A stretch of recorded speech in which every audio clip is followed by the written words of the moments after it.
Pueden tomar asiento, por favor. A continuación, le damos la palabra al señor Ministro de Salud y Protección Social encargado, doctor Iván Darío González.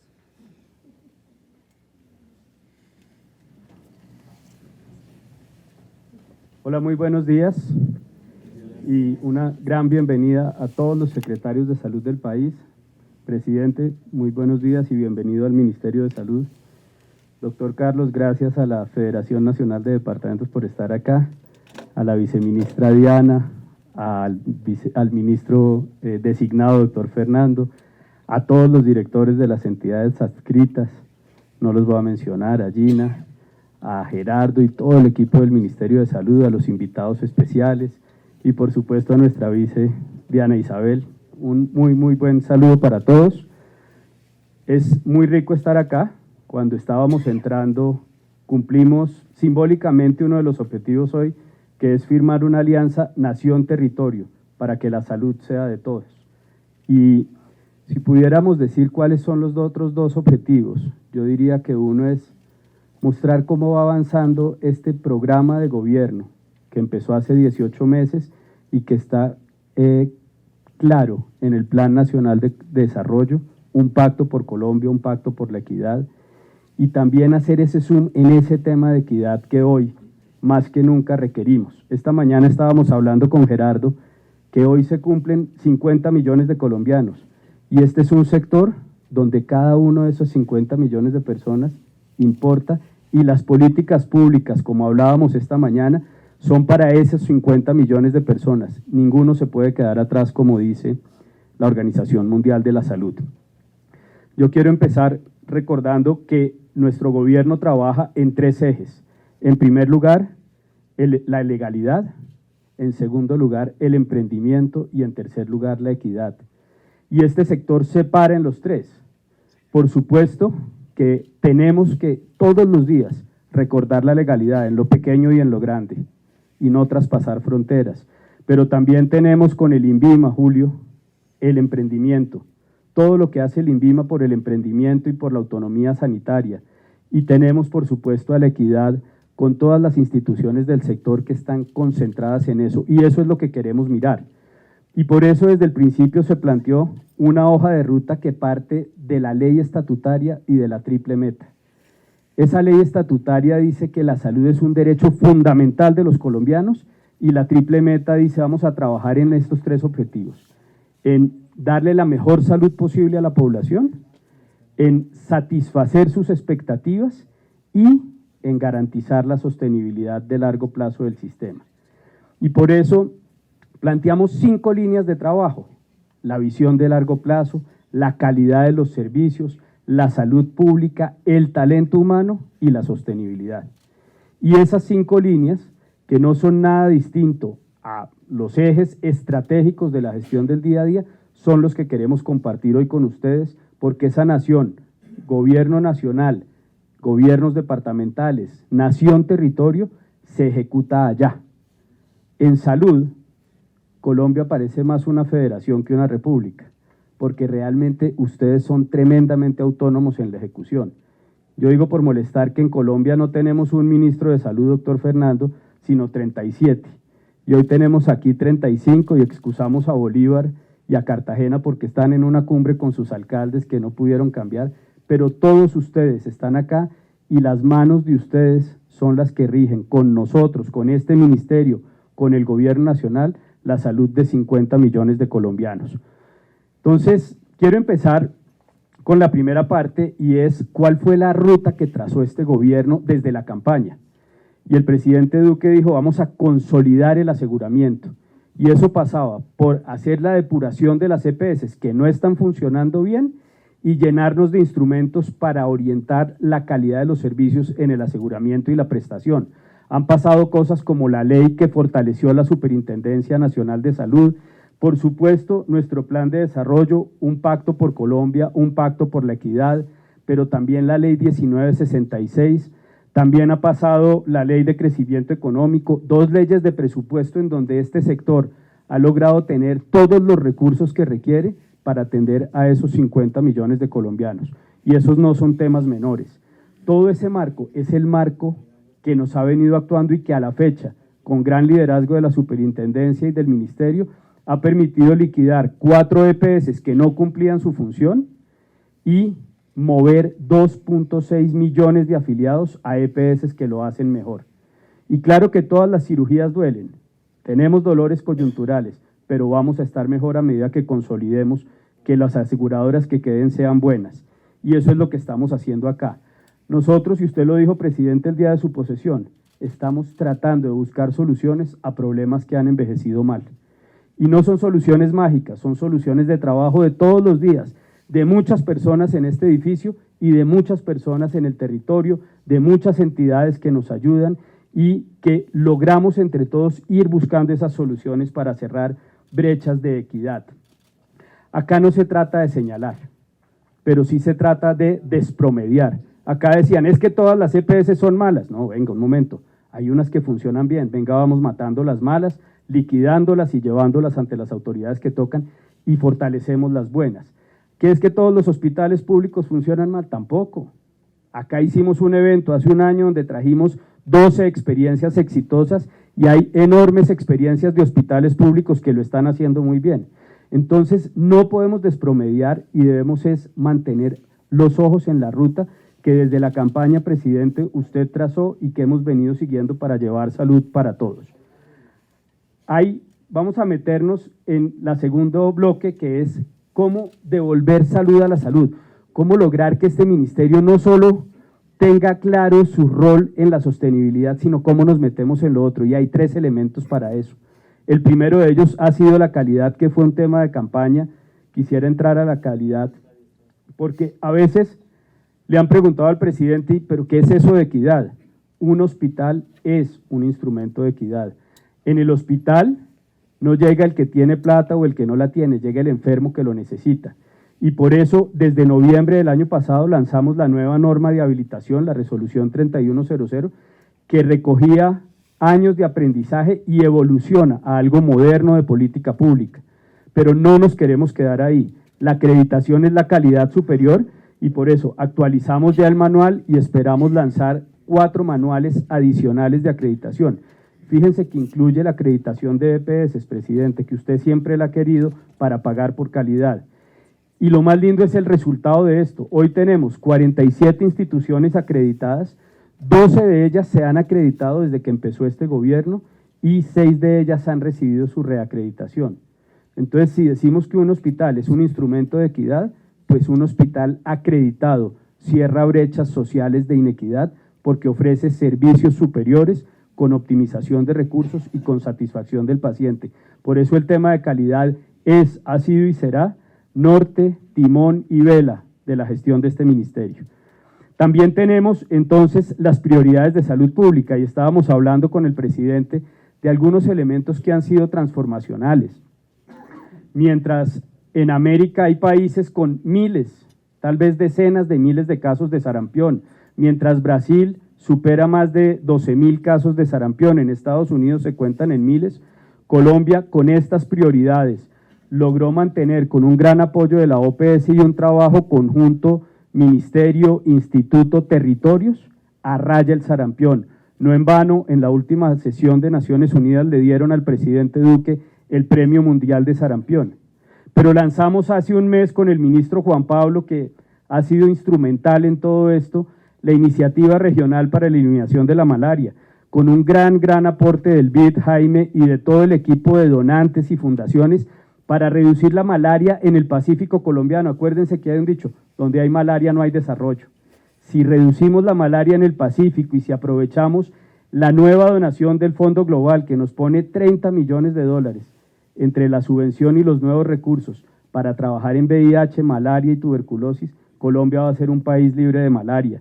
Y hemos trabajado en desnutrición con el despacho de la primera dama. 16% se redujo la mortalidad por desnutrición en los territorios, y necesitamos seguir trabajando porque la migración sigue subiendo y la migración es una causa que tenemos que atender.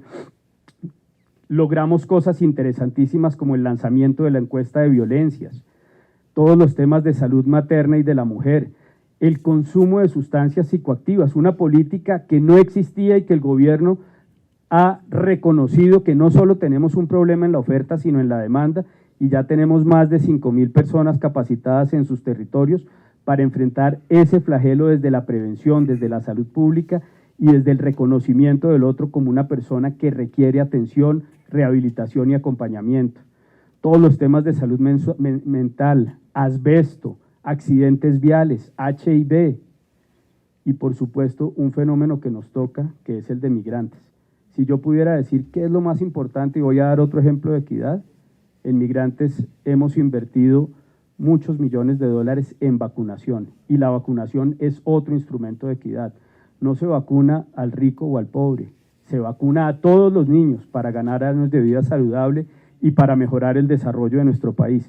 Y por eso este ministerio y este sector es un instrumento de equidad y recoge con gusto ese tercer eje del gobierno. Nosotros hemos venido avanzando, si pudiéramos ver la siguiente, hemos venido avanzando en una premisa que ha salido del presidente y es más territorio y menos escritorio.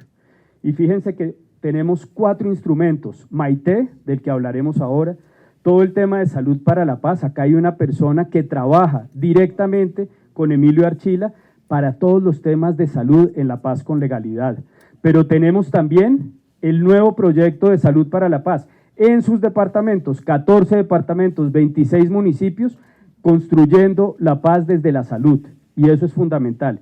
Y hoy queremos mostrarles cómo vamos en iHospital, pero dedicarle los últimos minutos a lanzar iHospital Contigo, que es uno de los grandes logros que le va a quedar a este país para seguir construyendo futuro.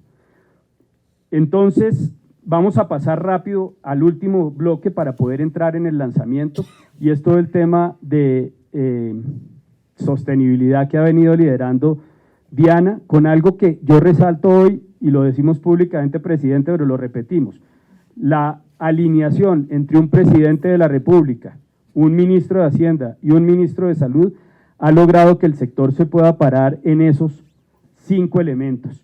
En la financiación, como les dije, presupuestos completos, encontramos el primer año el presupuesto incompleto y se completó, lo logramos para 2019, lo logramos para 2020 y tenemos que trabajar para eso. Liquidez, el año pasado con gran liderazgo de la ADRES se logró aumentar la liquidez del régimen subsidiado en el 13%, del régimen contributivo en el 6% y del no PBS, a pesar de las limitaciones que tenemos jurídicas y que ustedes conocen, en más de un 34%, o sea, liquidez ha habido. Pero tenemos también el equilibrio, la medida reciente de la circular de precios de medicamentos que trae un ahorro de 320.000 millones de pesos, las medidas de valores máximos de recobro que ha impulsado la vice Diana y otras medidas de equilibrio orientadas a que la UPC alcance y sea eficiente. Y estamos en 2 momentos críticos, el saneamiento. Ustedes, y lo van a hablar hoy, tienen en sus manos el instrumento para jalar de la nación, como ya lo hizo Alma desde Barranquilla, recursos de cofinanciación para concurrir en la deuda de los territorios y la nación con EPS y hospitales. Ese plazo arrancó a correr, se acaba el 31 y hoy Diana va a hablar de eso. Y estamos por lanzar el acuerdo de punto final del régimen contributivo en un decreto, pero necesitamos pasar a la última casilla, que es la no repetición. La no repetición se logra a través de presupuestos máximos, que es la expresión de la ley estatutaria diciendo el derecho es para todos, y avanzaremos en eso. Siguiente, por favor. Maite, un resumen rápido, pero ustedes lo conocen, es un instrumento que permite aproximarse al territorio. Si hay 37 territorios y 37 ministros, necesitábamos empoderarlos a ustedes como secretarios de salud. Y lo que hemos diseñado, parte de la ley estatutaria, se ahinca en los valores de la política de atención integral en salud, recoge lo que fue el modelo integral de atención en salud y evoluciona a un modelo de acción integral territorial que llega a estandarizar, pero a particularizar desde Amazonas hasta La Guajira, desde Chocó hasta Vichada, todos y cada uno de los problemas que ustedes en cada uno de sus territorios tienen. La resolución salió en octubre, pero el año pasado alcanzamos a tener más de 1.500 compromisos, 4 departamentos terminaron en verde y logramos cosas increíbles como la contratación del PIC, que este año también es obligatoria y necesaria. Son 8 líneas en aseguramiento, en salud pública, en prestación de servicios, en talento humano, en financiamiento y hasta ahí los bloques, los building blocks o bloques de cualquier sistema de salud en el mundo. Pero en Colombia hay que meterle un enfoque diferencial porque tenemos poblaciones étnicas, porque tenemos víctimas, porque tenemos un alto índice de discapacidad y hay que reconocerlo para mejorar el acceso a los servicios. Por eso hay una línea de enfoque diferencial y tenemos problemas tremendos que caen en salud pero que no son de salud. Esos son los enfoques intersectoriales. ¿Cómo manejamos un problema de consumo de drogas si no traemos a la policía, al ICBF, a educación, o un problema de accidentalidad vial sin sus colegas secretarios de movilidad y transporte? Entonces necesitamos trabajar en eso. Y la más relevante de todas, la última, la gobernanza. Ustedes ejerciendo la rectoría y con participación social, esas dos patas, haciendo gobernanza del sistema de salud territorial. Y todo el ministerio en las prioridades que ustedes definan, volcado y dándoles asistencia técnica a través de Maite en su territorio para sus problemas. Queremos pasar entonces ahora al siguiente, y aquí está el primer aplicativo de los 3 que ustedes van a usar, y es el aplicativo de Maite. Todos esos compromisos y sus seguimientos están en la página web del ministerio. Siguiente, por favor. Miren este indicador. Llegamos al gobierno, armamos este aplicativo y encontramos que el desempeño conjunto de hospitales estaba en 51%, una mancha roja, no del América, pero una mancha roja. Y empezó a evolucionar, 55, 61, 60, bajó un poquito, 70, y miren el último corte a septiembre, 75% de evolución en el desempeño de hospitales. Es decir, hemos pasado de 50 a 75 y van creciendo los hospitales que con esta herramienta de transparencia, a partir del reporte de indicadores, van mostrándole su desempeño para que la gente también tome decisiones. Ustedes acá tienen una responsabilidad enorme con sus gobernadores. Estamos a 50 días de cambiar los 930 gerentes de los 930 hospitales. No voy a decir nombres, pero vimos gobernadores en los últimos 6 meses lamentando decisiones de hace 4 años. Vimos gobernadores que hicieron una gran labor, pero cuyo legado se ve empañado por una mala decisión de un gerente. Una cosa son los candidatos, otra cosa son los mandatarios. Pongamos la salud por encima de los partidos y utilicemos ese hospital público como un instrumento de equidad seleccionando buenos gerentes. Eso va a ser gran parte de lo que ustedes tienen y hay hospital, tiene indicadores, tiene calificaciones y podríamos ir acompañando esa gestión, visibilizándola con el público. Estamos trabajando con Función Pública y con Gerardo en un programa para visibilizar la selección de esos gerentes y ayudarlos a tomar buenas decisiones. Me meto para terminar en esto, en lo que queremos lanzar hoy, que ya Hay Hospital Contigo. Sigamos. Hay Hospital busca mejorar los resultados en salud en todo el territorio para cerrar brechas sociales de equidad. Es llegar a esas 50 millones de personas, uno a uno, con este tema. Y yo quiero contar una historia, aprovechando la presencia de nuestro nuevo ministro. El 19 de diciembre del año 2018, invité a almorzar al doctor Fernando y le mostré, oiga, usted arrancó con País, con Mías, mire lo que hemos encontrado, cómo evolucionamos, y nos ayudó en la construcción de Maite y al final dijo, hombre Iván, pero hágame un favor, fortalezca las rutas de atención. Ministro, ahí están fortalecidas las rutas. ¿Qué es esto? Siguiente, por favor. Esto es un modelo que nace dentro de Maite en la prestación con Hay Hospital, pero Hay Hospital se queda en el desempeño hospitalario. Teníamos que llegar a mejorar la salud pública y por eso nace Hay Hospital Contigo, que ya combina rutas integrales de atención con territorios EPS e IPS. Esas herramientas ya están disponibles, como lo vamos a ver ahora. Son todas estas herramientas, hoy queremos lanzar la primera, que es el seguimiento nominal. Vamos a poder cruzar cédula, tarjeta de identidad, qué le han hecho a cada persona en sus rutas integrales de atención. Yo no soy economista, por eso me atrevo a decirlo, en los modelos que tenemos, si trabajamos en esto podemos ahorrar 4 billones de pesos a futuro porque haríamos detección temprana del cáncer, de problemas cardiovasculares. Sigamos. ¿Qué hacemos? Cogemos el registro de la base de datos, miramos los RIPS y lo cruzamos contra lo que las rutas dicen que deberían hacer. Sigamos. Y el resultado de eso tiene 4 miradas acá, desde las intervenciones de las rutas integrales de atención, desde cada EPS, desde cada IPS y desde cada territorio. 4 pantallazos rápidos, miren lo que ya está cargado en el sistema. De las 10 intervenciones, tenemos 6 que ya están listas para 50 millones de colombianos, ustedes las van a poder ver, y 4 que van a estar listas en los próximos meses. Miremos 4 pantallazos rápido. Aquí ustedes ven cómo está funcionando la ruta de cáncer, el tamizaje de cáncer de colon y recto en Colombia. Es una ruta nueva, el resultado no nos importa, cuando empezamos a medir hospitales estaban todos en rojo, no importa que esté en rojo, lo importante es que al final de este gobierno, presidente, esto esté en verde y en amarillo. Mírenlo por EPS, y ahí están las EPS que mejor lo hacen. Siguiente, aquí tienen entidad territorial, todo el Valle del Cauca, no sé dónde está María Cristina, pero allá está. El Valle del Cauca, miren cómo es el detalle del Valle del Cauca por EPS y por IPS, solo para las personas que habitan en Valle del Cauca. Siguiente, mírenlo por EPS, la EPS con los distintos hospitales que les prestan servicios.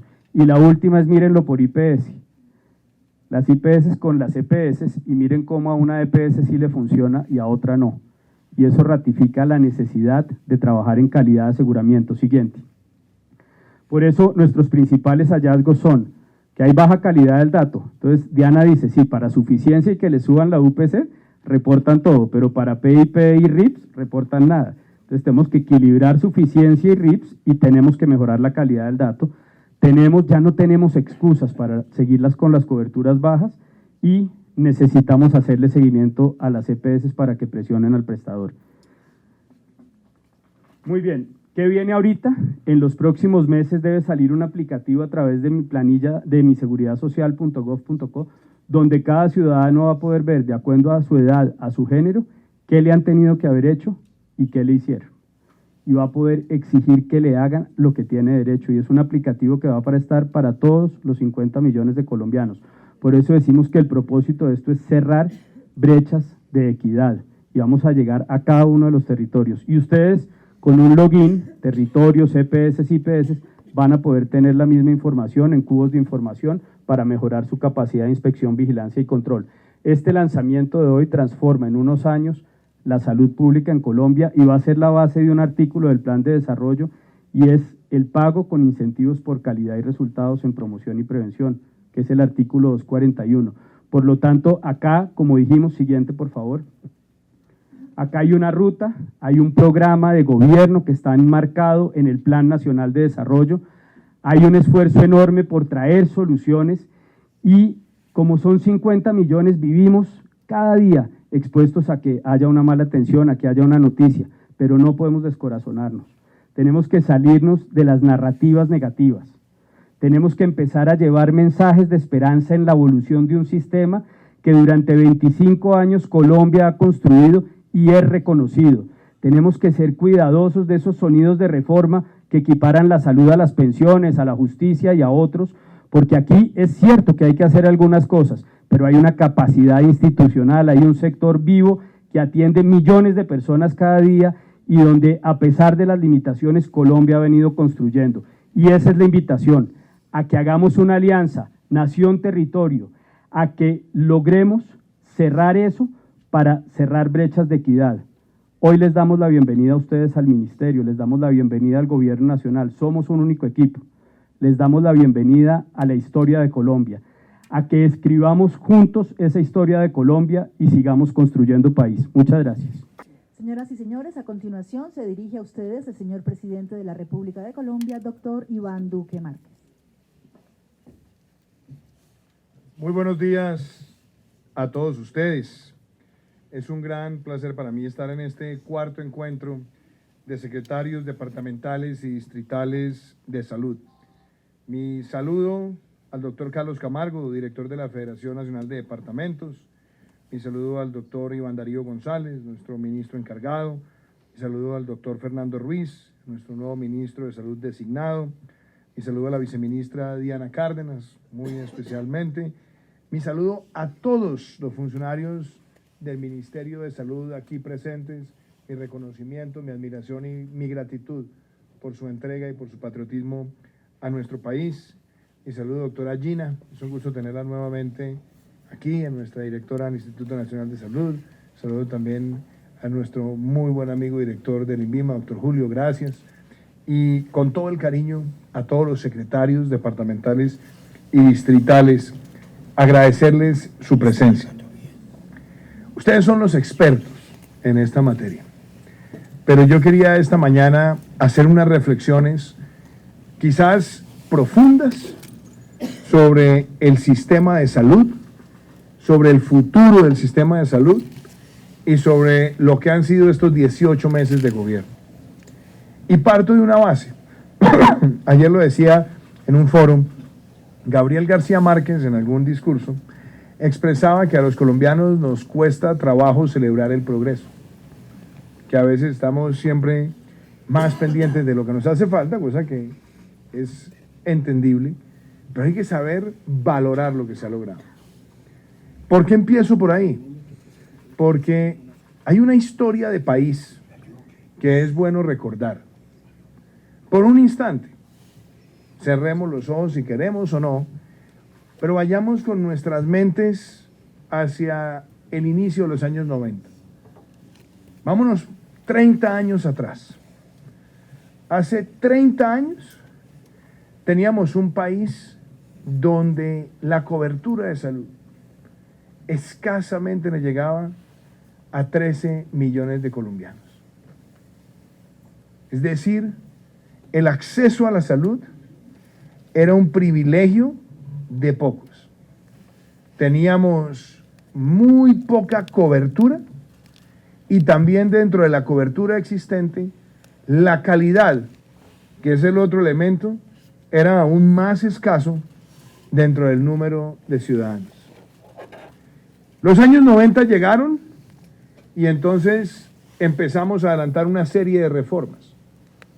Reformas que tenían como propósito ampliar al máximo la cobertura en virtud del desarrollo del nuevo ordenamiento constitucional y obviamente ir acompañando esa cobertura de mayores elementos de calidad, pero con dos grandes apuestas. Por un lado, que el país iba a tener una gran formalización laboral a partir de los años 90, lo que iba a permitir que tuviéramos más personas en el régimen contributivo y que ese aumento de personas a partir de la formalización en el régimen contributivo aportaran los recursos para que nosotros pudiéramos irrigar beneficios a aquellas personas que estarían en el régimen subsidiado. La apuesta de sostenibilidad financiera del sistema de salud estaba ahí. ¿Por qué? Porque era ese aumento grande del régimen contributivo el que nos permitiría a nosotros tener la capacidad de llegar con mayor cobertura territorial en el régimen subsidiado. Esa era la gran premisa. Dentro de esos elementos se contempló un esquema de aseguramiento que garantizara flujos que iban desde las empresas prestadoras de los servicios de salud, que a su vez tendrían esa conexión con toda la red de servicios, incluyendo los servicios hospitalarios. Es decir, un sistema de aseguramiento tal que permitiera unificar toda la prestación de servicios. Otro propósito que se trazó en los años 90. Ahora, con la evolución de los años, ¿con qué nos encontramos? Nos encontramos con que esas apuestas de formalización no fueron tan rápidas. Y entonces más personas terminaron en el régimen subsidiado que en el régimen contributivo. Y por ende, generando un problema permanente de afectación en materia de la sostenibilidad financiera del sistema. Segundo, empezamos a darnos cuenta con que la cobertura llegó a niveles realmente excepcionales, casi que en atención primaria, en el primer contacto del ciudadano con el sistema, podemos decir que tenemos prácticamente una cobertura universal, sobre todo dentro del contexto latinoamericano. Pero nos encontramos a su vez con que las propias estructuras y la normatividad para garantizar la plena transparencia funcional del sistema tenía también debilidades. particularmente porque las normas siempre establecieron límites precisos a la integración vertical dentro de todos los esquemas de prestación para que no pasara del 30%, pero a través de subterfugios, de prácticas societarias confusas, obviamente se presentaron casos donde podía superar el 50 o el 60 o el 70%, y eso también generó afectaciones en la calidad del servicio o abusos en la prestación del servicio, casos que ya son muy conocidos por todos los colombianos. Pero otros elementos también entraron a jugar. Y entonces ahí tenemos que mirar el régimen de incentivos, la transparencia de la información. Y particularmente, ¿a qué hago referencia? Al manejo, por ejemplo, del SOAT y los usos del SOAT dentro del sistema, o abusos del SOAT dentro del sistema, a reclamaciones por enfermedades huérfanas con patrones estadísticos totalmente atípicos y otra serie de cosas que empezaron a ocurrir. Pero yo diría que con otros elementos, y son los elementos de mayor impacto en el mediano y largo plazo. Y es que todos estos logros de cobertura que hay que celebrar, todos estos logros que tenemos inclusive en indicadores como aumento de la expectativa de vida o la disminución de ciertas incidencias y prevalencias de enfermedades que antes nos golpeaban, inclusive también el acompañamiento de otras medidas sociales como la mejora en el suministro de agua y de saneamiento, donde hemos podido contener enfermedades transmisibles. Todo eso hace parte de la celebración, de las cosas que valoramos, pero siguen existiendo temas que afectan la aspiración del sistema. Y ahí voy. Y es que hoy podemos decir que la población colombiana está envejeciendo aceleradamente. Hoy tenemos 5 millones de mayores de 65 años y en menos de 2.5 décadas estaremos llegando a 15 millones de mayores de 65 años con enfermedades cardiovasculares que crecen, otras enfermedades de complejidad que crecen, y eso también genera en un sistema donde hay tanta población en el régimen subsidiado una verdadera reacción de que hay que buscar soluciones integrales, porque de lo contrario la presión sobre la sostenibilidad financiera del sistema en el largo plazo va a ser cada vez más expuesta. Y hago toda esa reflexión porque al final del día la salud no es ni de izquierda ni de derecha. Esas son discusiones tontas. Esas son discusiones que digo son estériles. Lo que se necesita es un sistema de salud sostenible, financiable y que logre la armonización de cobertura, calidad y voy a decir la otra palabra, equidad. Y es allí donde está el compromiso de estos 18 meses, los avances en estos 18 meses y hacia dónde queremos profundizar. No podíamos seguir en esa lógica donde hacíamos grandes políticas de salud, grandes legislaciones de salud, grandes compras de salud, pero lo que teníamos era enquistado una deuda acumulada en el tiempo que terminaba afectando también dramáticamente la sostenibilidad. Y ese es pilar para nosotros fundamental, el esquema de punto final, que tiene algo coloquial, doctor Fernando, y es que, esto lo sabe muy bien mi tocayo, yo estaba candidato presidencial, llegué un día a dar una charla y se acercó un médico y me dice, Duque, te tengo la solución a los problemas del sector de la salud. Con eso lo resuelves todo. Imagínense esa tentación para un candidato presidencial. Entonces dije yo, sí, claro, cuénteme. Y le dije, ¿cuál es? Me dijo, que nos paguen. Entonces, a veces, lo que pareciera muy complejo tiene algo de simplificación y es verdad. El esquema de punto final lo que busca es poner al día esas cuentas de ladres con el sistema de salud, y ahí es donde nosotros hemos concentrado un gran esfuerzo. Y ahora lo que nos corresponde a nosotros, porque ya tenemos la normatividad en el plan de desarrollo, hemos sacado los decretos, hemos empezado a pagar, el gran reto que nosotros tenemos es conciliar dos elementos. Uno, velocidad y auditoría. Velocidad y certeza de las cuentas. Y yo creo que es el reto más complejo, doctor Fernando, pero es lo que nosotros tenemos que lograr.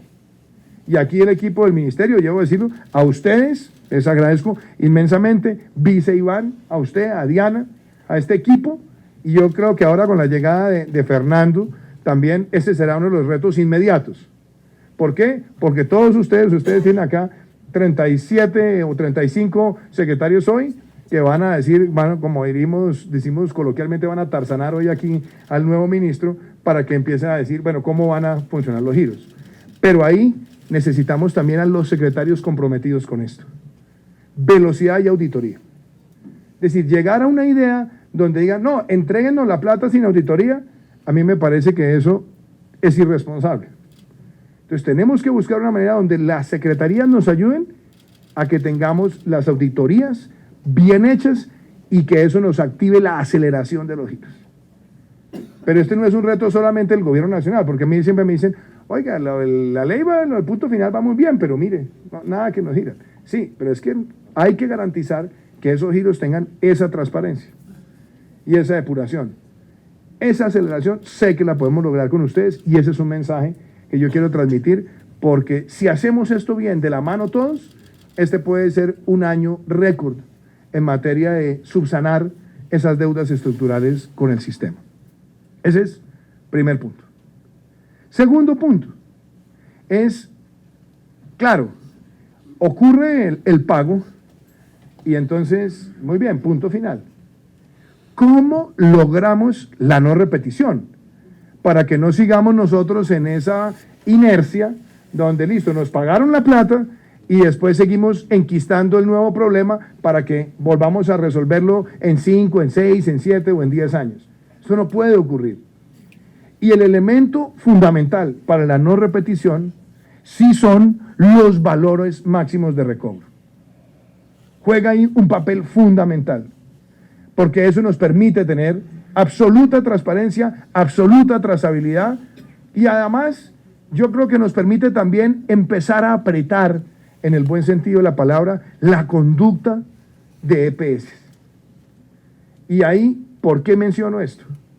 Porque siempre he dicho que el valor de lo que antes se llamaba la UPC, no lo podemos pagar solamente por el número de afiliados, porque eso puede llevar a que muchas EPS tengan un comportamiento rentístico, sino que nosotros logremos incluir también ahí el elemento calidad. Y eso es fundamental. Entonces, segundo mensaje, estamos avanzando con punto final. Segundo mensaje, valores máximos de recobro tienen que ser una herramienta de aplicación y aplicación efectiva. El tercer elemento, hay hospital. Y aquí voy a decir de pronto algunas cosas que pueden ser provocadoras de debate. Es necesario. La elección de los gerentes de los hospitales es quizás la elección más importante que se toma a nivel local cada vez que empieza una nueva administración.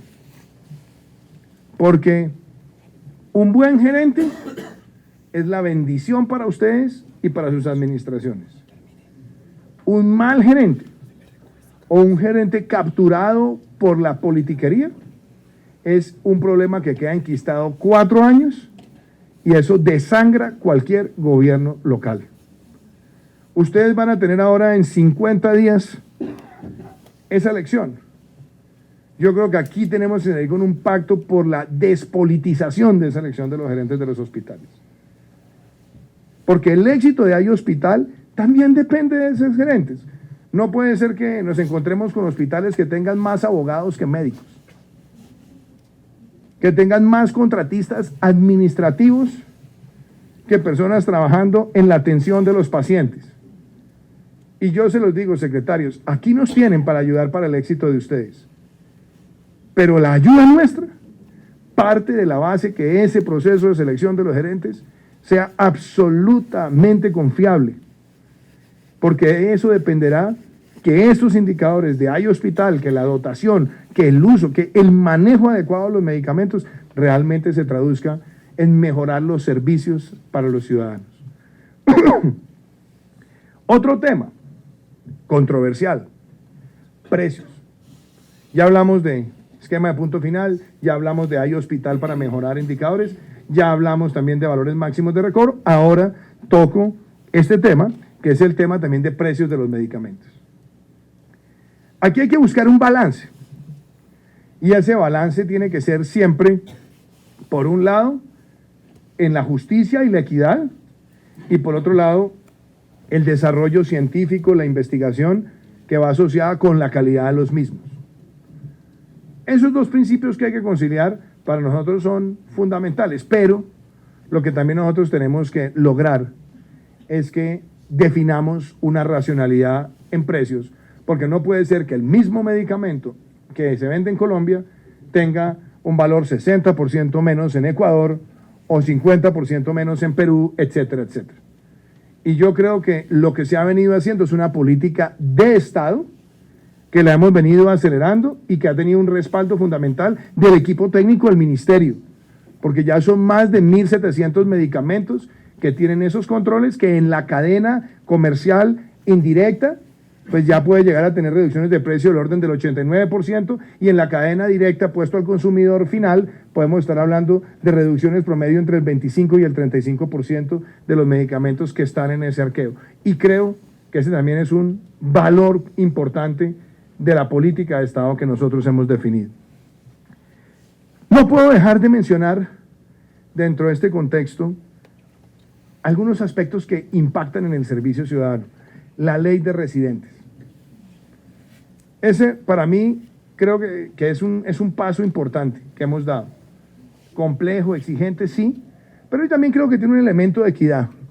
Y es que hay muchos padres de familia o muchos estudiantes que invierten muchísimo para la formación en la profesión médica, y que después, cuando entran al ciclo de residencia, éramos de los pocos países que no estábamos realmente remunerando ese servicio. Creo que el haber dado ese paso también reivindica, por un lado, motivar a la profesión médica y motivar a la profesión médica al servicio del ciudadano.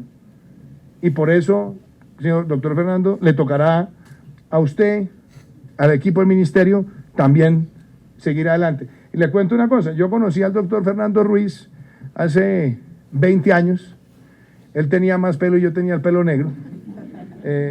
Él trabajaba con mi compañera del vida, Amanda Glassman, que trabajó con muchos equipos técnicos del ministerio en lo que era la reforma al Sistema General de Seguridad Social en Salud. Y desde ese momento hablábamos de ese tipo de medidas, que también tiene que ir acompañado, y eso será otra decisión, de cómo vamos a manejar la densidad de especialidades médicas por las necesidades territoriales.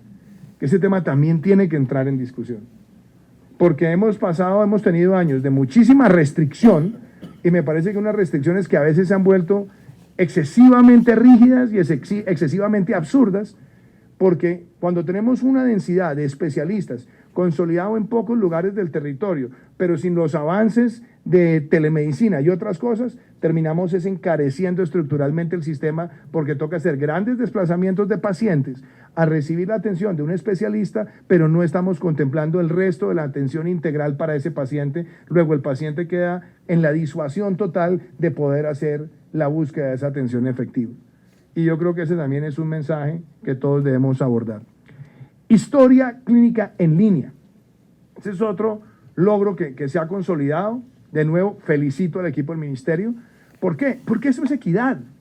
No es solamente tecnología, no es digitalización, es calidad.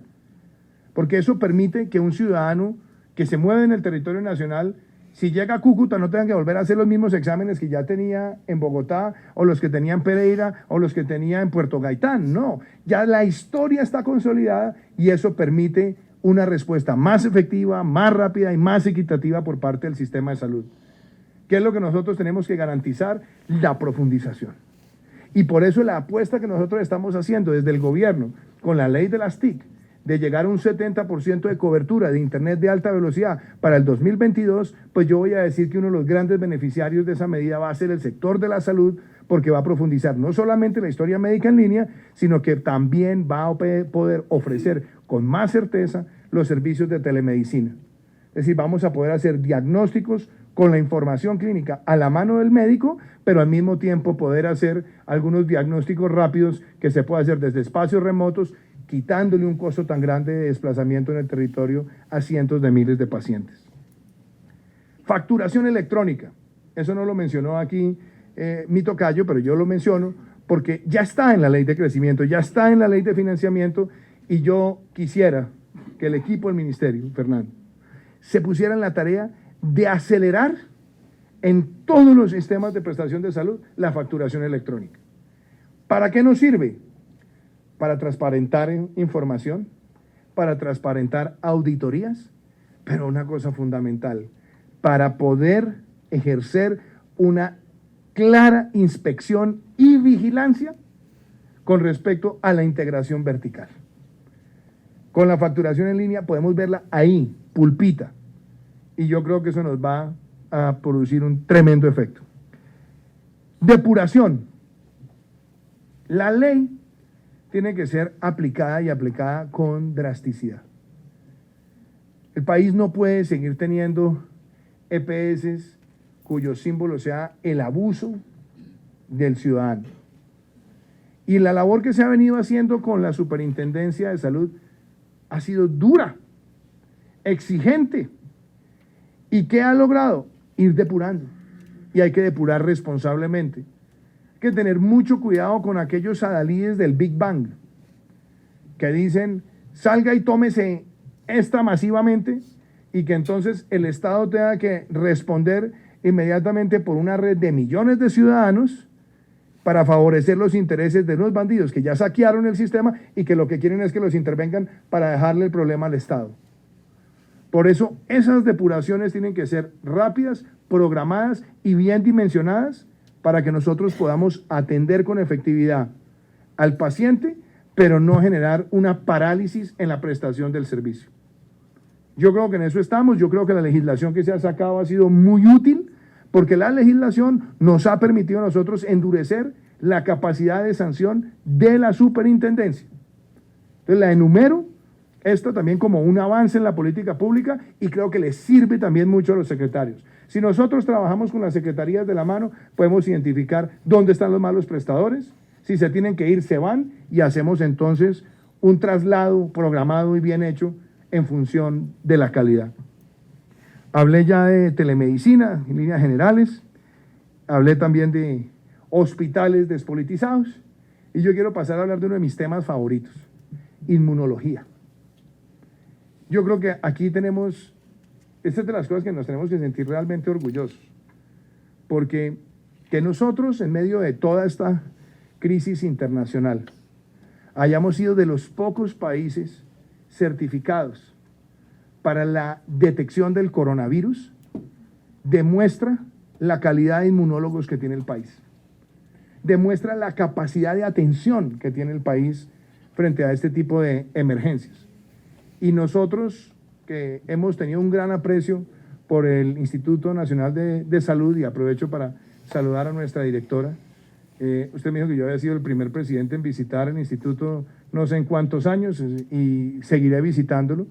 Y estamos en un proceso muy importante, Fernando, y es la acreditación del instituto, prácticamente también como centro educativo, para que nosotros podamos ofrecer programas donde sean muchos más los esquemas de formación.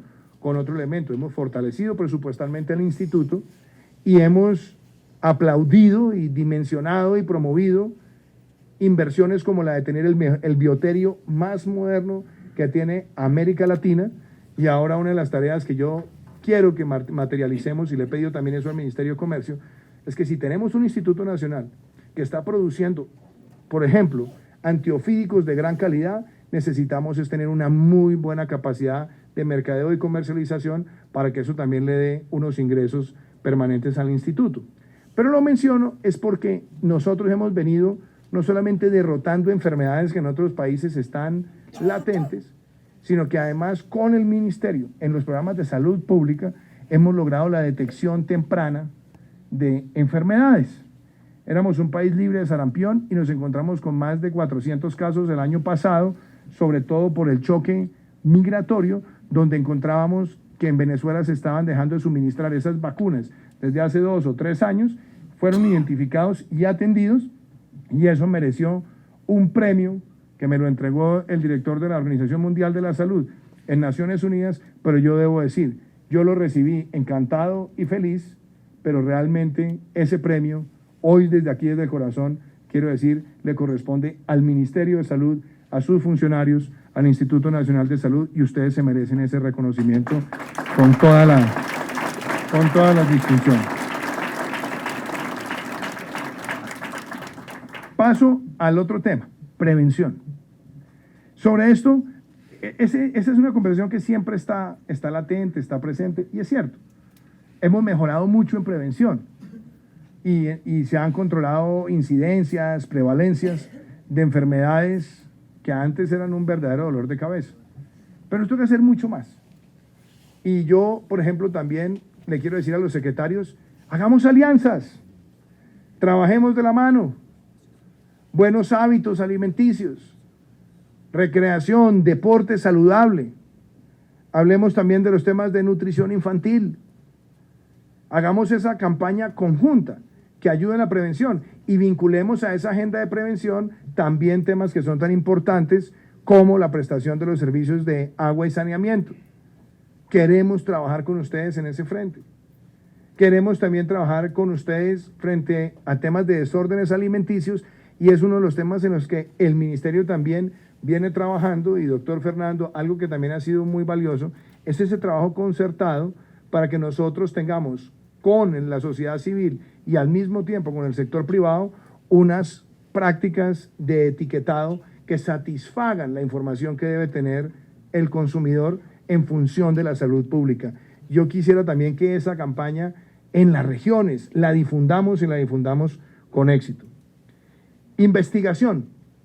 Aquí, por ejemplo, hoy, con el sistema de ciencia y tecnología, con la creación del ministerio, con los recursos de regalías que van a ser destinados para ciencia y tecnología, yo quiero pedir a los secretarios esa integración con las universidades y con el sector privado. Es muy importante para que también hagamos esa investigación científica en el territorio y ojalá aplicada para todo el país. Creo que ahí hay recursos concursables a los que ustedes pueden aspirar, pero también pensar en proyectos de carácter regional. Cada vez hay menos vacunas en Venezuela y eso para nosotros es prácticamente una alerta permanente. La política migratoria que hemos tenido ordenada nos ha permitido detección, pero también tenemos que reconocer, muchas veces el paciente migrante llega al hospital, el hospital presta el servicio, el paciente sale, no está asegurado y se convierte en una deuda creciente para el sistema. Hemos tratado de inyectarle liquidez al sistema, sabemos que esto es complejo, pero también quiero que ustedes sepan que una de las tareas en la cooperación internacional en las que estamos profundamente enfocados y la llevaremos a la Convención de Donantes de la Unión Europea es para que nos puedan fortalecer con recursos para ese tipo de atención en la red. Y voy a cerrar diciendo lo siguiente. Hay temas que a mí me generan mucha pasión. Uno de ellos, quizás porque fui el autor de esa ley, es la difusión y la democratización y la profundización de los desfibriladores externos automáticos en espacios públicos. La ley está, la regulación está, hay mucha libertad para que las secretarías de salud puedan aplicarlo, establecer la capacitación y demás. Yo quisiera que con ustedes podamos avanzar. Colombia está viendo, ustedes me corrigen, ustedes son aquí los que llevan las estadísticas, pero yo trato de mantenerme al día, cerca de 25.000 muertes al año por infartos. Y prácticamente cerca del 50% se podrían prevenir si tuviéramos cerca un desfibrilador externo automático. Entonces, yo quiero dejarle esta tarea también a los señores secretarios. Y no puedo cerrar sin hacerle un reconocimiento a esta política que es Maite, y Maite más cerca de ti. Yo siempre le molestaba a mi tocayo, el viceministro, ministro encargado, porque él le puso Maite. Yo le decía que eso había sido de pronto por alguna exnovia de la vida pasada, que dónde había sacado ese nombre, pero bueno, él encontró las siglas las siglas técnicas, yo creo que Maite tiene una ventaja. El MIAS existió, tuvo sus buenas cosas y tuvo también sus controversias, pero es que la política de salud no es una política estática. La política de salud es evolutiva y se aprende de los éxitos y se aprende de aquellas cosas que nos han generado de pronto algún tipo de demoras o profundización. Yo creo que MIAS nos dejó unas lecciones, Maite retoma unas lecciones del MIAS y profundiza otras herramientas. Y unas que son claras tienen que ver con esa prestación y esa prestación que va desde la infraestructura hasta el servicio directo. Pero ese Maite más cerca de ti es el que nos permite llegar más allá de la infraestructura con el diagnóstico oportuno, llegar a comunidades apartadas y generar esa empatía y esa cercanía. Y yo creo que ese ha sido uno de los logros también importantes de estos 18 meses en los que todos tenemos que avanzar.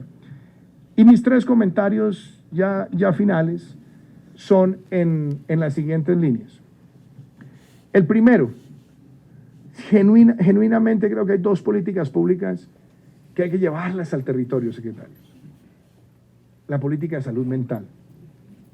Cuando estuve visitando a la primer ministro del Reino Unido, la ex primera ministra Theresa May, ella me tomó el brazo, estábamos llegando a su oficina, y me dijo, mire, gracias porque Colombia sacó adelante la política de salud mental. Esa ha sido una de mis prioridades. Y nosotros no nos estamos dando cuenta que esa política que se ha estado en estos 18 meses tiene impactos ya y tiene impactos de mediano y largo plazo, particularmente porque tenemos muchísimos casos de niños que han crecido con estrés traumático por muchísimas condiciones. Y si nosotros no sabemos entender esas patologías, nos vamos a encontrar el día de mañana de pronto con casos lamentables o de suicidios o de otros comportamientos. Yo creo que esta política de salud mental, que está muy bien elaborada, hay que llevarla a los territorios y secretarios, créanme, todos tenemos en distintos ambientes del país ese reto. Yo creo que ahí hay una necesidad imperiosa. Segundo, el enfoque de salud pública también en lo que tiene que ver con el consumo de sustancias psicoactivas. Nosotros hemos tenido una visión integral frente al fenómeno, integral que va desde el cultivo ilícito hasta el consumo. Pero detrás de ese consumo hay también patologías y comportamientos sociales que hay que atender, que hay que enfrentar y que hay que solventar.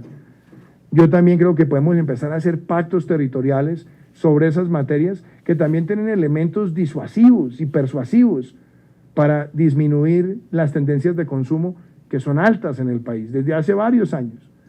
Entonces, secretarios, ahí les dejo también esa consigna. Y lo otro es que la atención de salud en los territorios, yo voy a decir de pronto algo que mi experiencia me lo ha arrojado. Ese interés permanente de los municipios, con toda la razón de tener infraestructura de salud, hay que saber encontrarle el balance, porque yo a veces cuando visito veo que nos gastamos, o se gasta, mucha plata en el material del centro de salud y se gasta muchísimo menos en los equipos que deben estar adentro de esos ladrillos y de ese cemento. Y ahí le he pedido, por ejemplo, al Departamento de Prosperidad Social que nos ayude a hacer unos pilotos de centros de salud, por ejemplo, de primero y segundo nivel, que se pueden manejar con tecnologías modulares, tipo contenedores, que pueden tener una capacidad de instalación muy buena, materiales que son resistentes también en el tiempo, pero que pueden tener todas las tecnologías pertinentes en materia de aislamiento, de manejo de desechos, de camas y de tecnologías para atender al paciente que nos permitirían hacer una inversión mucho más grande en los equipos de atención y en el personal de atención que quedarnos con unas infraestructuras muy pesadas, muy costosas. En esto no hay absolutos, eso no quiere decir que se debe hacer lo otro, pero sí creo que para algunos lugares del territorio se pueden buscar estas soluciones que son más rápidas y más efectivas. Y yo no descarto tampoco, y ya este es mi último comentario, que miremos cómo acercamos el médico a la familia, cómo acercamos el médico a la necesidad familiar. Ese es un reto, muchos países lo tienen. Hay que mirar los costos, las complejidades, pero hay que tratar de llegar a eso. Y eso nos permite también resultados positivos en términos de prevención y en términos también de atención. Y quizás también produzca un buen resultado. Y es que muchas personas que están buscando el servicio prefieren llegar siempre a través de las urgencias, porque saben que es donde está la atención inmediata. Y eso nos está llevando a que en muchos lugares se colapsen las salas de urgencia. Si nosotros tenemos una instancia previa, bien sea con el médico familiar o con unos centros más próximos, empezamos también a generar una descongestión de los sistemas. De lo contrario, la presión va a ser siempre más grande. Y unos centros, que eso lo podemos trabajar también con los gobiernos locales, unos centros de atención rápida que eviten que las salas de urgencias terminen usadas para lo no urgente. Yo creo que esos son unos retos que nos quedan a nosotros. He hecho una descripción de nuestras aspiraciones, pero todo con un mensaje: cobertura, calidad, equidad y sostenibilidad. Yo creo que ahí tenemos esos lineamientos. Aquí, apreciados secretarios, como ven, hay un presidente que quiere entrar en los detalles del sector. Esta es la razón por la cual el equipo del ministerio, siempre cuando habla conmigo, siempre viene muy documentado, porque sabe que me gusta el detalle, y creo que en el detalle está el éxito de este sector. Y doctor Fernando, ya sabe el sirirí que se ganó usted al aceptarme el ministerio, porque tengo un compromiso con este sector, porque creo que aquí está uno de los pilares de equidad. Y como diría un político mexicano, en políticas públicas, cariño es presupuesto. Pues este sector puede sentirse realmente orgulloso, porque creo que en estos 18 meses ha tenido el mayor presupuesto histórico que haya visto. Muchísimas gracias.